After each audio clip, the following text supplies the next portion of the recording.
ദേശീയ തലത്തിൽ തന്നെ ശ്രദ്ധിക്കപ്പെട്ടതാണ് തിരുവനന്തപുരം കോർപ്പറേഷനിലെ BJPയുടെ വിജയം. നഗരസഭയിലെ BJPയുടെ 50 കൗൺസിലർമാർ പ്രധാനമന്ത്രി നരേന്ദ്രമോദിയുമായി കൂടിക്കാഴ്ച നടത്താൻ ഡൽഹിയിലേക്ക് പുറപ്പെട്ടു. തിങ്കളാഴ്ചയാണ് കൗൺസിലർമാർ ഡൽഹിയിലേക്ക് ട്രെയിനിൽ പുറപ്പെട്ടത്.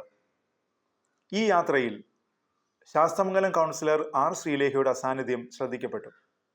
പലതരത്തിൽ ചർച്ചകൾ വന്നു. ഒടുവിൽ വിശദീകരണവുമായി എത്തിയിരിക്കുകയാണ് ശാസ്തമംഗലം കൗൺസിലർ. ഒരു വിവാദം പുകഞ്ഞു വരുന്നുണ്ട്. തീയില്ലാതെ പുക ഉണ്ടാക്കാൻ വിദഗ്ധരാണല്ലോ ചില മാധ്യമ പ്രവർത്തകർ. ഇന്ന് രാവിലെ മുതൽ എന്നെ കുറെ പേര് വിളിക്കുന്നു. മാധ്യമങ്ങളിലുള്ള കുറെ സുഹൃത്തുക്കളാണ്. അവരോട് ഇത് പറഞ്ഞാൽ അവരത് എഡിറ്റ് ചെയ്തിട്ട് അവർക്ക് ആവശ്യമുള്ള വിവാദങ്ങൾ ഉൾപ്പെടുത്തി മാത്രമേ കാണിക്കൂ. തിരുവനന്തപുരം കോർപ്പറേഷൻ ഒരു ചരിത്ര വിജയമാണ് നേടിയിരിക്കുന്നത്.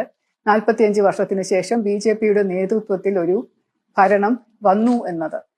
അങ്ങനെ വലിയ ഉത്സാഹ തിമിർപ്പിലിരിക്കവെയാണ് ഡൽഹിയിൽ നിന്ന് വിളിക്കുന്നത്. കൗൺസിലർമാർ കുറച്ചുപേര് ഡൽഹിയിൽ പോയി പ്രധാനമന്ത്രിയുടെ വിരുന്നിൽ പങ്കെടുക്കണമെന്ന്. കേരള എക്സ്പ്രസിൽ കയറി ഡൽഹിയിലേക്ക് പോകുന്നു. എല്ലാ സ്ഥലത്തും നിർത്തി സ്വീകരണം വാങ്ങിക്കുന്നു. 2 ദിവസം നിൽക്കുന്നു. പിന്നെ 13-ാം തീയതി രാത്രി അങ്ങോട്ട് തിരിക്കുകയുള്ളൂ എന്ന് പറഞ്ഞു. അപ്പൊ 14 പേരാണ് തിരുവനന്തപുരത്ത് നിന്ന് പോകാനായിട്ട് ആദ്യം തീരുമാനിച്ചത്. ഈ പ്രായത്തിൽ എനിക്ക് ഇത്രയും വലിയ ഒരു യാത്ര കേരള എക്സ്പ്രസിൽ നടത്താൻ പ്രയാസമാണ് എന്ന് പറഞ്ഞു. അപ്പോൾ ഫ്ലൈറ്റിൽ വേണമെങ്കിൽ അറേഞ്ച് ചെയ്യാമെന്നൊരു ഓഫർ ഉണ്ടായിരുന്നതാണ്. പക്ഷെ ഞാൻ പറഞ്ഞു വേണ്ട, എന്തിനാണ് വെറുതെ കാശ് കളയുന്നത്. എനിക്കാണെങ്കിൽ ഇതുപോലെ പൈസ ഒരുപാട് അനാവശ്യമായിട്ട് മുടക്കുന്നതിനോട് വലിയ വിരോധമുള്ള വ്യക്തിയാണ്. എൻ്റെ തിരഞ്ഞെടുപ്പിൽ പോലും ഞാൻ വളരെ പിടിച്ചാണ് ഓരോ ചിലവും നടത്തിയത്. പലരും എന്നോട് ചോദിച്ചു, എന്തുകൊണ്ടാണ് ശ്രീലേഖയുടെ പോസ്റ്റർ മാത്രം ഇത്രയധികം കുറഞ്ഞു പോയത്, എന്തുകൊണ്ടാണ് വാഹന പ്രചാരണം ഒന്നും കാണുന്നില്ല, മൈക്ക് വെച്ച് ശ്രീലേഖയുടെ പേര് വിളിച്ചോണ്ട് പോണില്ല, BJPയുടെ ഒന്നും കേൾക്കുന്നില്ലല്ലോ എന്നൊക്കെ പറഞ്ഞത്. ഇത്രയും ആൾക്കാരെ കയറ്റി ഡൽഹിയിൽ പോകുമ്പോൾ നല്ല ചെലവാണ് പാർട്ടിക്ക്. ഞാൻ കാരണം അത്രയും ചെലവ് ഉണ്ടാകണ്ട എന്നുള്ള ഒരു ധാരണയിലാണ്.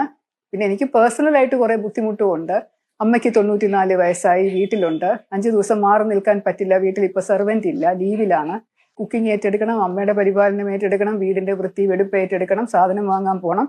അതോടൊപ്പം എൻ്റെ കൗൺസിലർ ജോലിയും ചെയ്യണം. അപ്പൊ 5 ദിവസം മാറി നിൽക്കാൻ പ്രയാസമാണ്, അതുകൊണ്ടാണ് ഞാൻ പോകാത്തത് എന്ന് ഞാൻ പറഞ്ഞു. അപ്പൊ അതാണ് ശരിക്കുമുള്ള കാര്യം. അല്ലാതെ പ്രതിഷേധിച്ചോ ആരോടും അനിഷ്ടമുണ്ടായിട്ടോ അല്ലെങ്കിൽ എന്നെ അതാക്കിയില്ല ഇതാക്കിയില്ല എന്നൊക്കെയുള്ള എൻ്റെ നീരസം പ്രകടിപ്പിക്കാനോ ഒന്നും അല്ല പോകാത്തത്.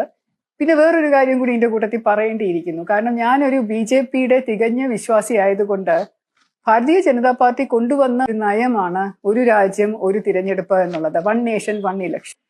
ഒരു വ്യക്തി ഒരു ഇലക്ഷന് നിന്ന് കഴിഞ്ഞാൽ 5 വർഷത്തേക്ക് പിന്നീട് വേറൊരു ഇലക്ഷന് നിൽക്കരുത്. കാരണം ഭയങ്കര ചെലവാണ്. ഞാൻ ഇതിനെപ്പറ്റി ഒരു വീഡിയോ എൻ്റെ യൂട്യൂബ് ചാനലിൽ ചെയ്തിട്ടുണ്ട്. കണ്ടിട്ടില്ലാത്തവരെ കണ്ടു നോക്കൂ. നിയമമാകാൻ ഇനിയും കാലതാമസം എടുക്കുമെങ്കിലും താത്വികമായി അത് അംഗീകരിച്ച ആളാണ് ഞാനും. അതുകൊണ്ട് ഒരു ഇലക്ഷന് ജയിച്ചത് കൊണ്ട് 5 വർഷത്തേക്ക് ഇനി ഒരു ഇലക്ഷനും കൂടെ മത്സരിക്കാൻ എനിക്ക് താല്പര്യവുമില്ല. അതിനുള്ള ചെലവ് വഹിക്കാനുള്ള കഴിവുമില്ല. അത് പാർട്ടിയെ കൊണ്ട് വഹിപ്പിക്കുന്നത് എനിക്ക് ഇഷ്ടവുമില്ല. അതുകൊണ്ടാണ് ഞാൻ നിയമസഭാ ഇലക്ഷൻ നിൽക്കുന്നില്ല എന്ന് ഞാൻ പറഞ്ഞത്. വ്യക്തിപരമായ ചില ആദർശങ്ങൾ എനിക്കുള്ളത് കൊണ്ട് അതിന്റെ പുറത്താണ് ഓരോ തീരുമാനങ്ങളും ഞാൻ എടുക്കുന്നത്. അത് പാർട്ടിയുടെ അറിവോടുകൂടി തന്നെയാണ്. അതുകൊണ്ട് ഇതൊരു വിവാദമാക്കാൻ ആരും ദയവ് ചെയ്ത് ശ്രമിക്കല്ലേ.